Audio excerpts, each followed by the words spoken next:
I'm Batman. You told me to do it. I know. I'm sorry, I couldn't help myself. I was the only person who dressed up, by the way. I would have gotten cat ears, but Joy had them. Aww. I'm sorry. Speaking of Joy, if you're watching this, love ya. Try to take this out. I'm sure he's sweating under there. Well, huh? Were you sweating under that? Oh no, actually, it was just fine.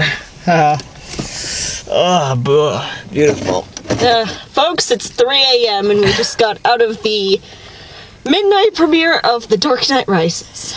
The first midnight screening I've ever been to, because we're in such a fairly boring ass town that fairly boring.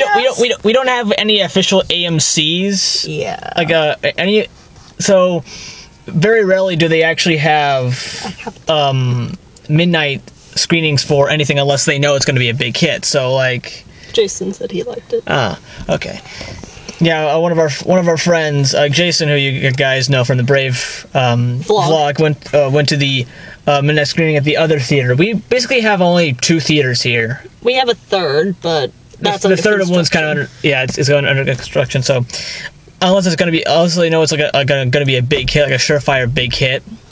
Like if, for example, the Harry Potter or the Twilight movies or this, they're gonna have a midnight screening, but otherwise it's very rare in this sort of occasion. But we got it. Boo. Anyway, spoiler warning: get out while you still can. I'm not even joking. Like you have been warned. We're always gonna give everything away. So just okay. Leave now and never come back. Okay, and we got we got both of us in there. Woo! That thing.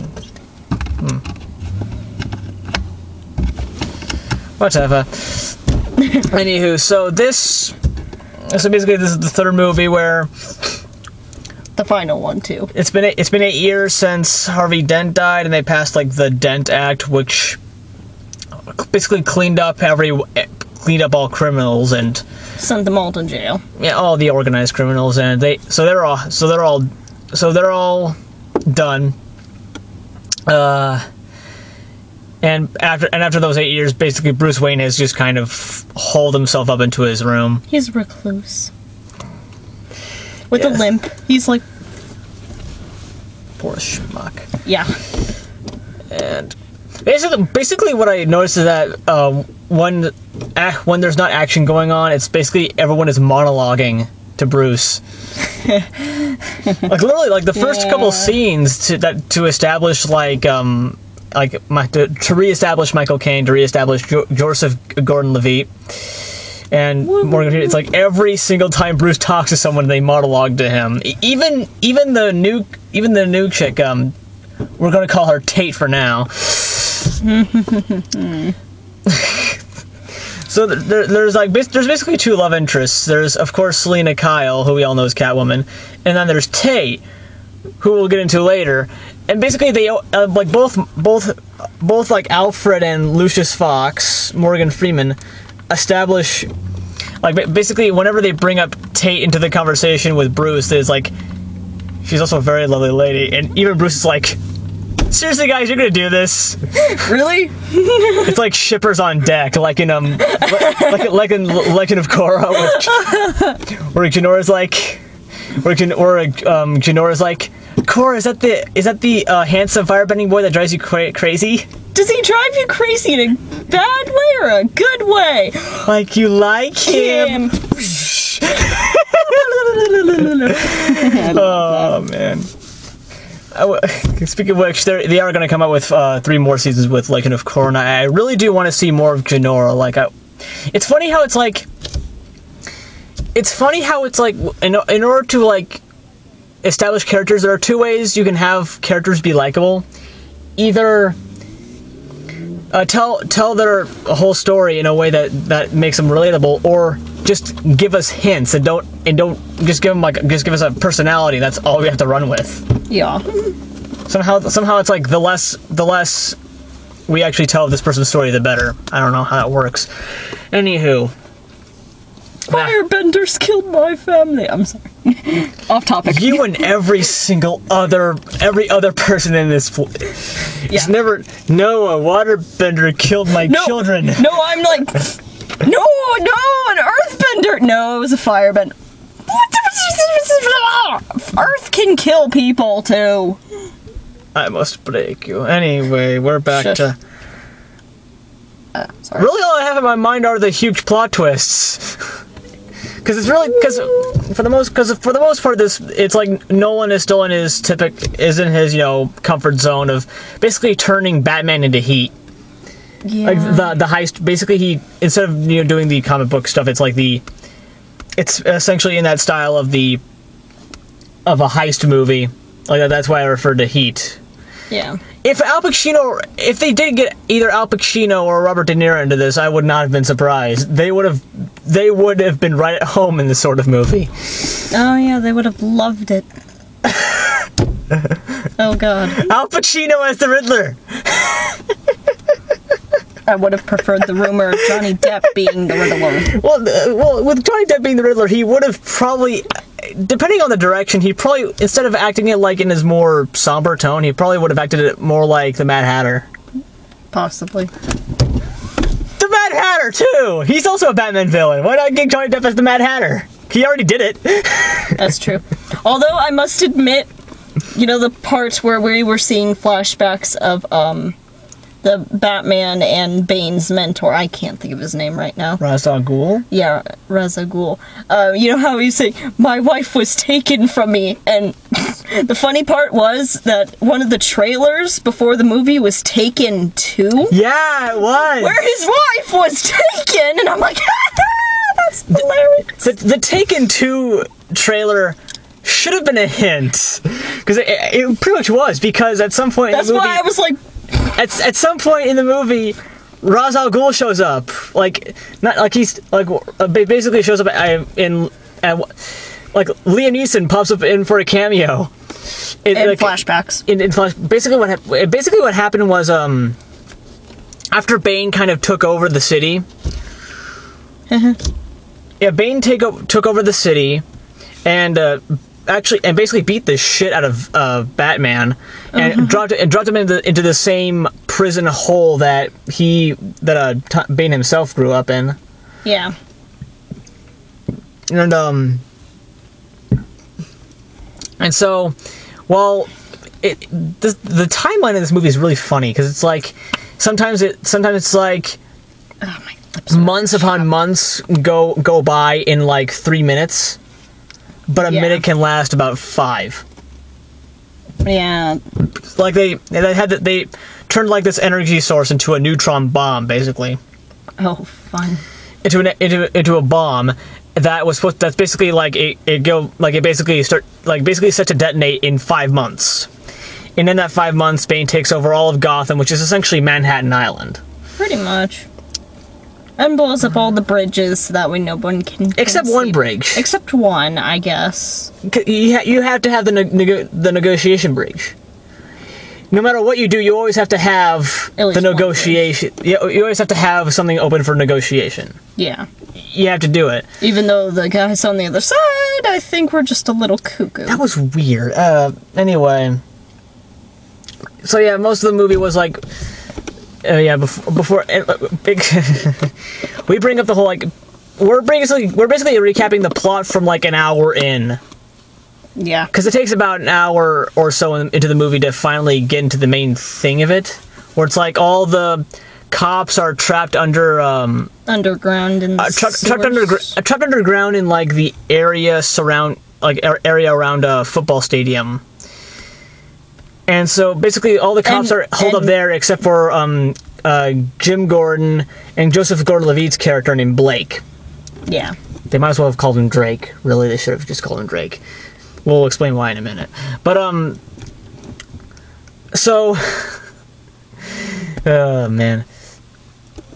So basically, Bruce Wayne, with a broken back is in this... It spends about 5 months in this prison hole. Is that a real place? I really doubt it, but who honestly knows? In all honesty, who, honest to God, knows there could be a place like that? Basically, it's like, it's in this prison hole where you die there unless you climb out, or you try to climb out. And there's always one ledge that you can't get to. But somehow you do.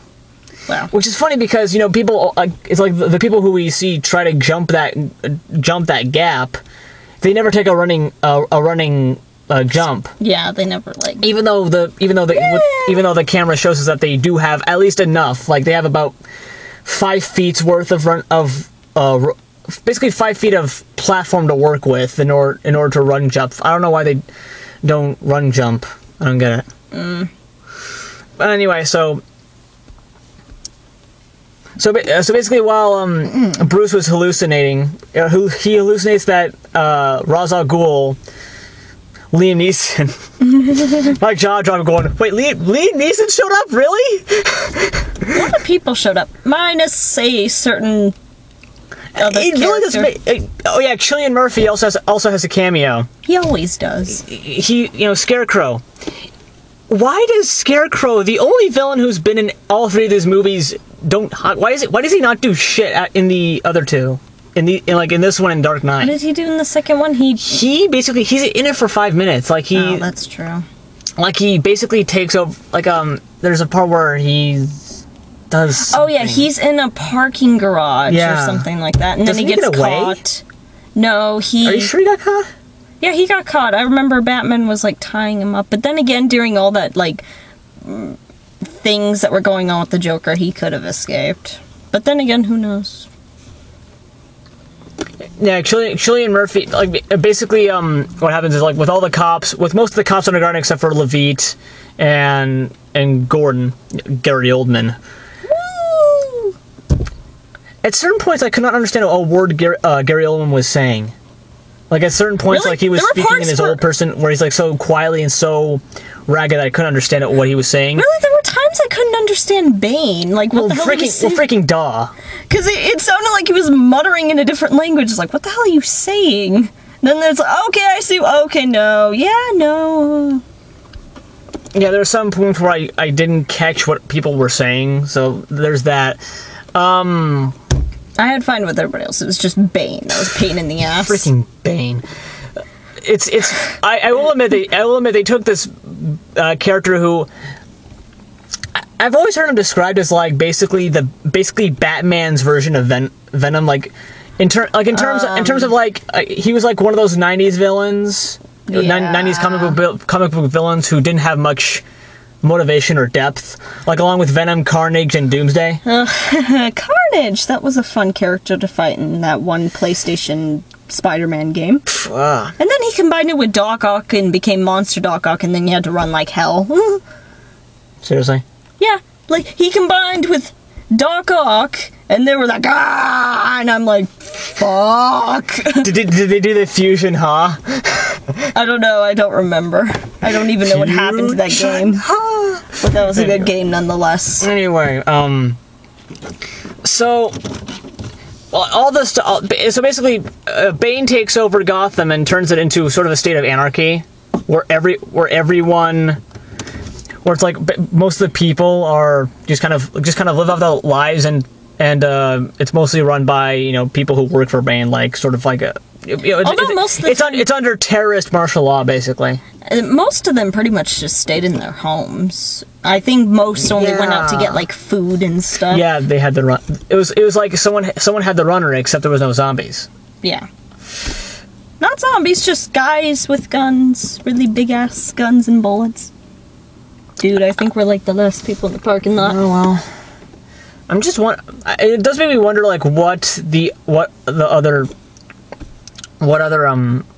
life was like in those 5 months, because like the 5 months go by so fast in the movie time. Like it takes about like 3 minutes to sum up. Okay, this is 5 months later, or like okay, it takes about like a regular about 10 minutes. Well, they do technically to go by 5 months. They do put some story into those 5 months. Yeah, like this is where you see the flashbacks with like Bruce Wayne learning the origin of learning half of the origin of Bane, and like while he was in that hole, and Ra's al Ghul showing up, appearing to him in visions. And when he finally got out and goes back to Gotham, Levite frees he helps Levite free like all the police. And of course there's a scene in what you see in the trailers where basically like the police and the terrorist anarchist group, Bane's army, they basically charge and clash and all is lost. Actually, most of the clips that I've seen from the trailers, I'm pretty sure showed up in the movie. Yeah. Even the part where it's like, where are my car keys? Oh, your wife said that you would be taking a cab home, and he's like, my wife? And then, vroom, yeah, see, I was hoping that would be in there, because I think that's just hilarious. That is, yeah. My wife? The first half had a lot of very, very quick, funny moments, like where Batman is talking to Selina Kyle, who never goes by Catwoman. I mean, sure they call her the Cat Burglar, but never Catwoman, sadly. But then it's like they start talking about like meet up with Bruce Wayne later on, because she does find out later, but yeah. With Bruce Wayne, and then she's distracted by like and then Batman is distracted by like a police copter. Then turns back, Selina. So that's what it feels like. Oh, I loved that, because he's like, so that's how it feels like. It's like, now you know! It's like, it's actually kind of a spin on the joke in the previous movie, where it's like one of the guys is with Gordon. No, it was Harvey Dent. Yeah, it was Harvey Gordon Dent. And Batman, and they were all talking. And then Batman poofs. And then Batman disappears. And Dent's like, looks at Gordon, and Gordon's like, he does that. Yeah. So he does it a lot. That's actually a pretty good joke. I'm glad they included that. Anyway, so yeah, Catwoman, it's kind of hinted that Catwoman may or may not have left. Of course, you could have easily done. Yeah, she doesn't. You're just kind of waiting for her to pop up again. We found out that the chick that he banged earlier. You were like, why? Who the fuck is this chick? Who the hell are you? And it's like, oh, you're Talia al Ghul. Okay. Oh, well, yeah, immediately as soon as she stabbed him, I was like, oh god, I think I know who it is. So it turns out that, like, there's like this kid, like a legend of a child who was born in the crypt and escaped, but had a caretaker. Turns out, and we as the audience immediately assume that Bane was that child who escaped. In reality, it was Talia. It was Talia al Ghul, like Ra's al Ghul, like slept with some girl, and some like sultan's daughter, like a sultan's daughter or whatever it was. Something like that. And he was originally banished to the crypt, but instead he was just dropped off somewhere, and the lover, the daughter, went into the crypt herself when she was with child, and it turned out to be the light just went out. Talia al Ghul, and Bane was the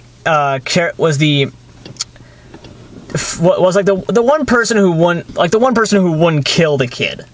Yeah. The one caretaker character, but of course he gets his ass beaten, and so has that mask. That's why he has the mask.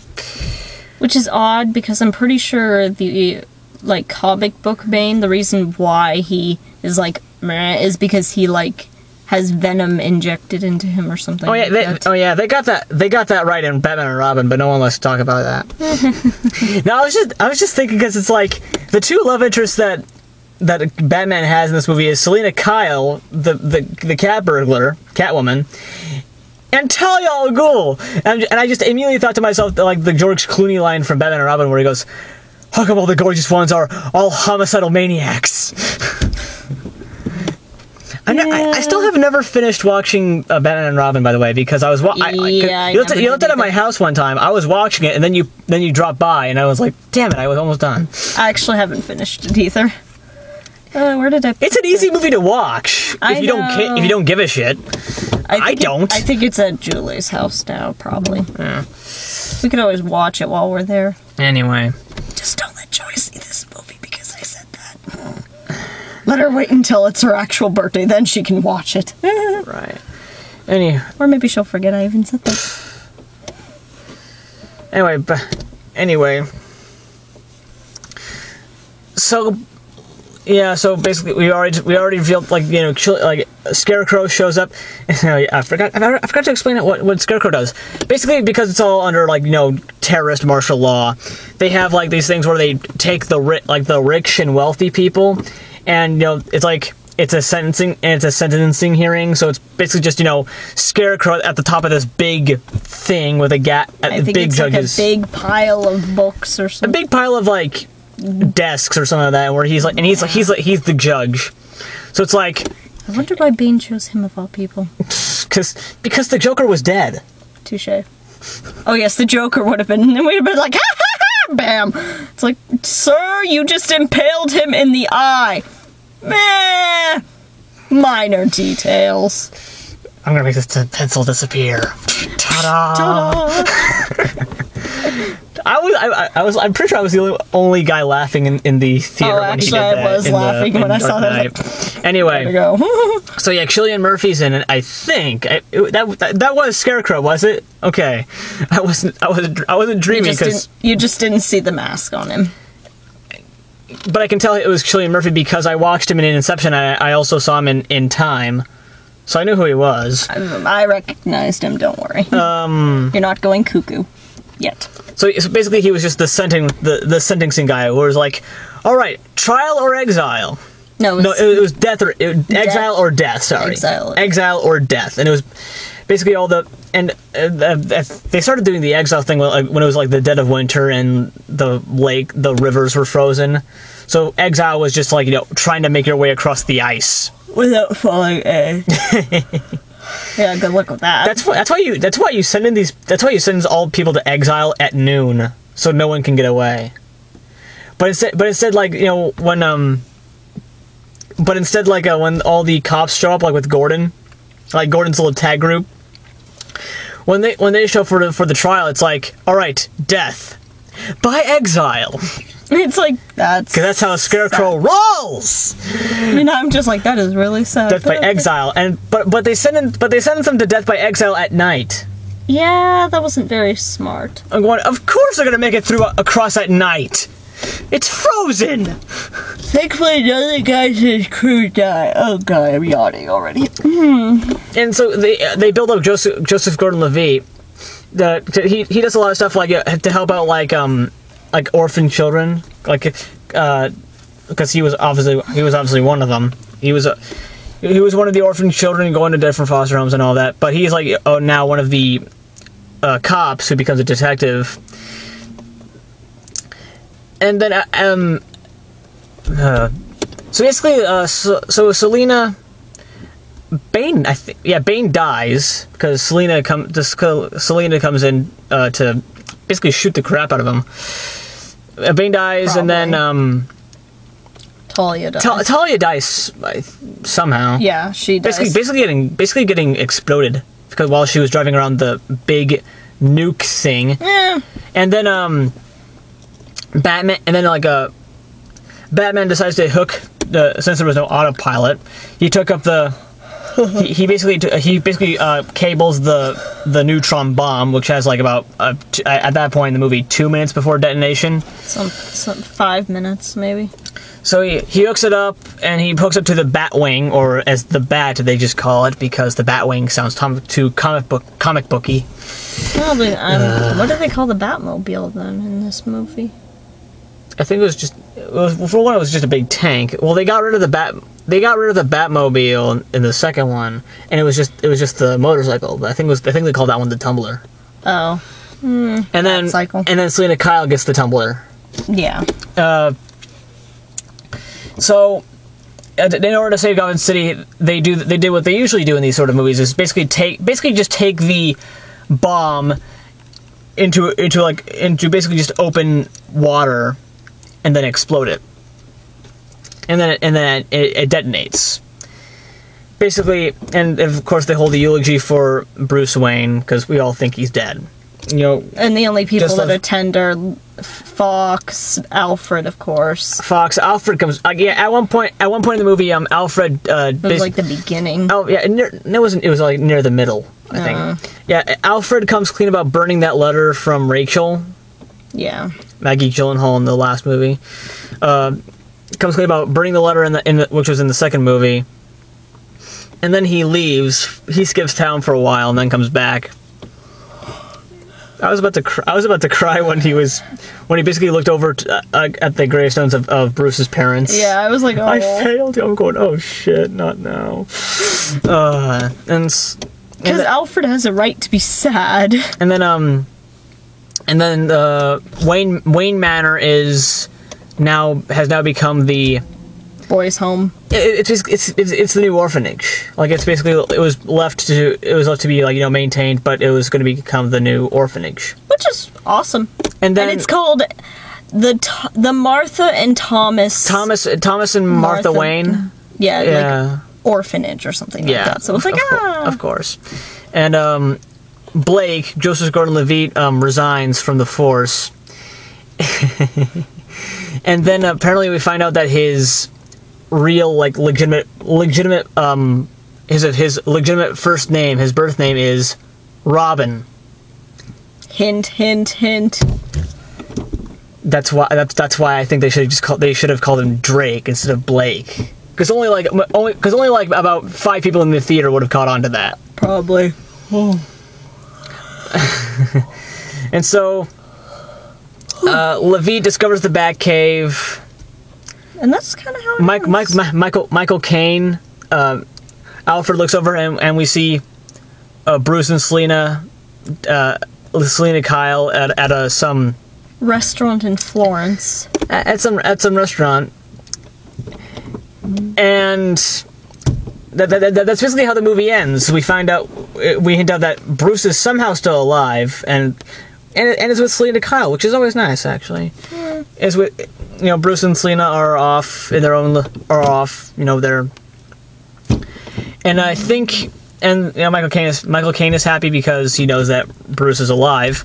And he's actually finally starting to do something with his life. Yeah, and then Joseph Gordon-Levitt becomes Nightwing. Pretty much. Or Rob... No, he wouldn't use his actual name. He would have... With him, he's too old to be Robin. He would just be Nightwing. Well, it's either that or he becomes the actual newest Batman. Oh, it's raining.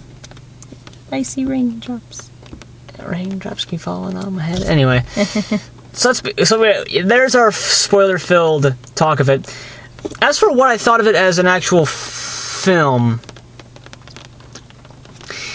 it definitely threw me. It definitely is like a game. It is definitely a game ender. Like, obviously, Nolan does not want to... I can understand, like, Nolan not wanting to... kind of leaving this as it is. Plus, he's working on The Man of Steel, so... No, he's only producing it. Zack Snyder was the guy who did Sucker Punch. Oh, okay. Oh, good thing that movie's in good hands. Yeah. Well, yeah. It seems like the... Zack Snyder is like the guy who keeps like getting a lot of mixed reviews for some reason. Like, people love 300, his best luck is with comic book movies. Like, 300 was based off of a comic book, Watchmen, of course, and I loved Watchmen. So Man of Steel and also being kind of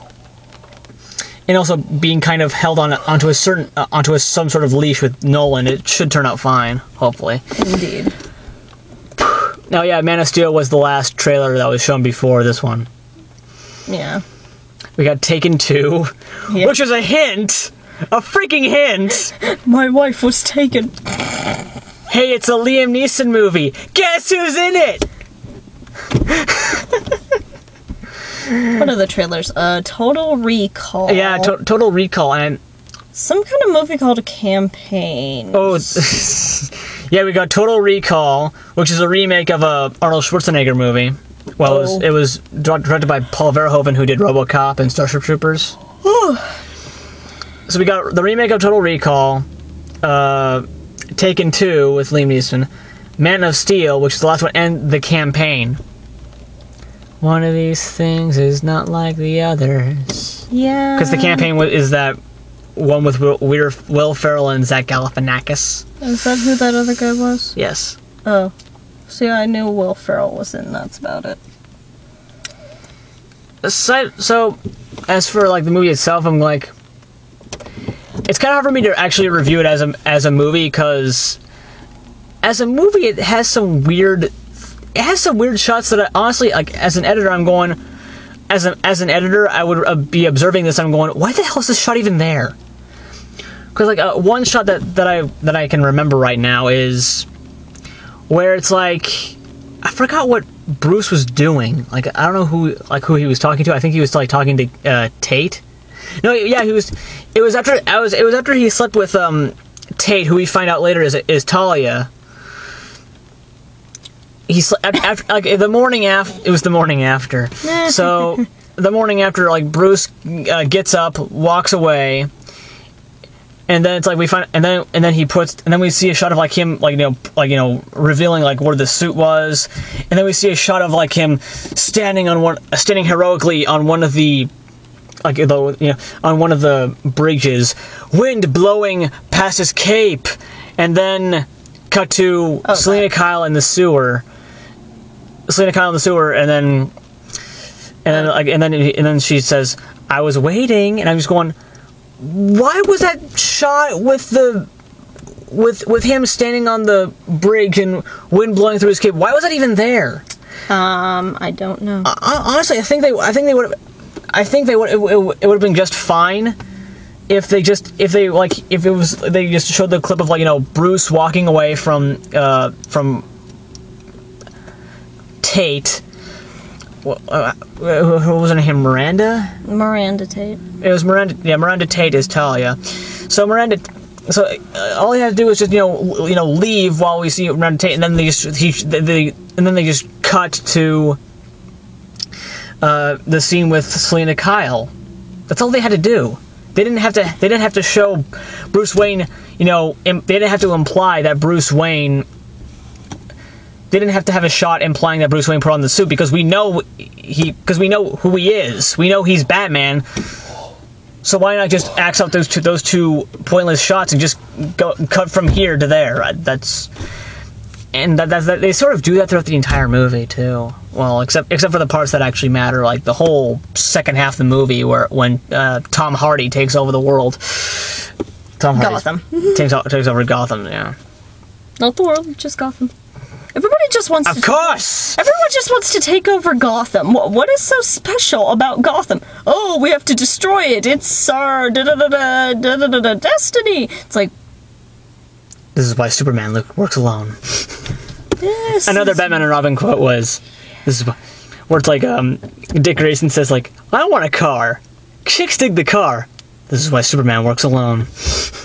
Oh, but he's still got Supergirl, even though she dies. Supergirl, not Superboy, because Superboy Prime becomes a complete whining, petulant jackass. Are we referring to the one that is in Young Justice or in the comic books? The comic books. I'm not talking about Connor. Oh, okay. I love Connor. In the comic books, he was like after Infinite Crisis, he becomes kind of a jackass. Oh, I thought I saw something. Where he talks about where he basically says, this is me talking about, like, back when I used to watch Linkara. He was like, he starts doing all of his voice in, like, I'll kill you to death. That's an actual line. He says, I'll kill you to death. That's Isn't cool. there a Superwoman? Because there's a Batwoman. There's Crypto the Superdog. Well, yeah, there's always Crypto. Ace the Bat Hound has never been in a movie, has he? I know that there's Ace the Bat Hound. I don't think so. Unless it was a low budget one or an animated. Right. Like so like in Batman and Robin, we actually do see, the team suit up. Like, I think if they were like apparently they were making a Batman Triumphant movie, like a fifth Batman after Batman and Robin, but that movie tanked. So I'm assuming that in Batman Triumphant, we probably would have seen they probably would have added in Ace the Bat Hound. So it's like, Either that or like Dick Grayson decides to split off and go and turn into Nightwing, and then we get to meet Jason Todd or Tim Drake. So wait, does it really matter? Wait, what was the name of the dog? Ace? Ace. You know, I think that's the same name as the dog that is in Batman Beyond. I think his name is Ace. I barely remember the dog. It's like this big black dog. Oh, yeah. And I'm pretty sure his name was Ace. I just saw the Batman Beyond Joker movie. Yeah. That was an interesting movie. It was also kind of creepy. I am wondering why they didn't just call Joseph Gordon-Levitt's character was. I wonder why they didn't just call him like Tim Drake. But to have his real name be Robin, I'm going, really? Oh well. He'll be Nightwing. Anyway, so literally the first thing I said to her after the lights went up and everyone started leaving, I was going, the kid from Angels in the Outfield becomes Robin. Anything could happen. Well, to be fair, he's also the kid from Third Rock from the Sun. He's the kid from 500 Days of Summer. Oh yeah. He was also one of the guys in Inception. Christopher Nolan's favorite actors are Joseph Gordon-Levitt, Michael Caine, and Cillian Murphy. Yeah. Because Cillian Murphy was also in Inception. Yeah, he was. Michael Caine is barely in it. Well, he is there, but he's like... Well, he had a couple parts. It's his cameo part, like Liam Neeson in this one. Okay, we've been going on for about, 36 minutes. 35, whatever it was. 36 minutes and 47 seconds. 48, 49. Don't start counting. Now they know we're padding. Shush. So as for... as much as Dark Knight blew my mind, I still don't own a DVD of it. Oh. Yeah, I don't officially have a DVD of it. I don't know why though, because... Oh wait, no, maybe those are my copies. I think it might be because these movies are not exactly ones that I want to watch again. I think you have to be in the mood. Either you're in the mood or you have the time for it, but it's like, for me, it's like... The reason why I don't own a copy of this movie is because I already experienced it twice, actually. I already experienced it in both regular theater and in IMAX. So I'm pretty sure that we just saw it in IMAX. And and with this one, it's like ones that I could definitely remember the experience of it and remember the parts for the rest of my life. But I don't know if I really want to revisit this sort of movie. I know. So it's like I can respect it, but that doesn't mean I'm a big fan of it. Well, the thing is, sometimes I put in movies like that, like Iron Man or any of those, when I'm doing, like, I don't know, stuff. I don't think I can really sit there and just watch it. I have to be doing something. Like, if I'm making cookies or if I'm making dinner or something. Very familiar, yeah. Like, for me, it's like, I don't actually watch movies anymore. Well, I don't watch that much movies anymore. Except when you go to the theaters. Yeah, well, and I have, like, all these DVDs. It just went out again. I have all these movies that I have, and I rarely watch any of them unless I think about it that much, because most of the time I just waste my time on the internet. And now that I have a laptop, I can just do that from my own room. I can now actually watch stuff now, but still. Oh, you can join the club of me not leaving my room half the time. Yeah.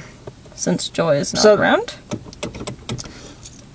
So, I think what I might do is,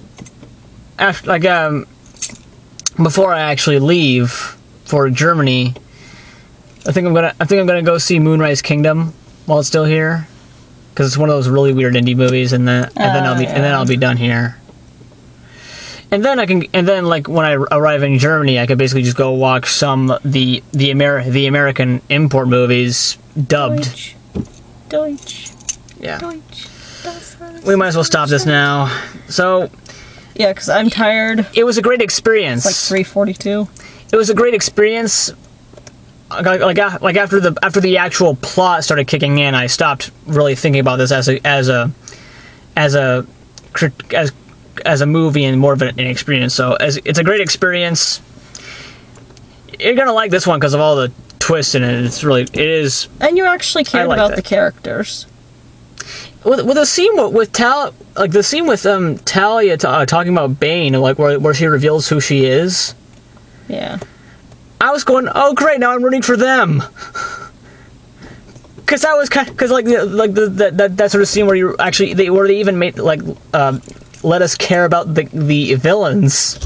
Yeah, because Bane was even tearing up. It's like, wow. Yeah, Bane was shed a tear and going, jeez. And through most of the movie, he was just like this unbeatable, unstoppable jackass. Like in the scene where they basically bomb almost all of Gotham, like all of that. Oh, was going, God. How the frick did they set that shit up? And so fast without having anybody realizing it.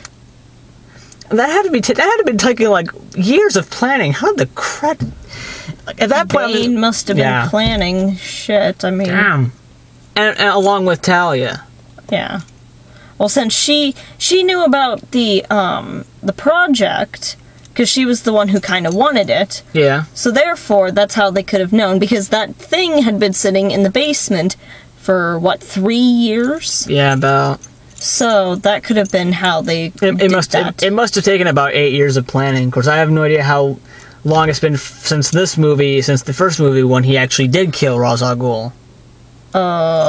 I can say... Was she planning this since the death of her father in the first movie? Possibly. Oh, boy. I know that there was like an 8-year difference between The Dark Knight and The Dark Knight Rises. Now we know, and of course now we know why the hell it's called Rise, because of the being dragged into the pit of despair. Anywho, yeah, this is now officially longer than the Brave video. I love how they keep getting longer and longer and longer. Yeah. This is going to be taking forever to upload to YouTube. Anyway, so... Oh, I'm tired. So, that's it. Pretty much. We already gave everything away. So, good night, everybody. Good night.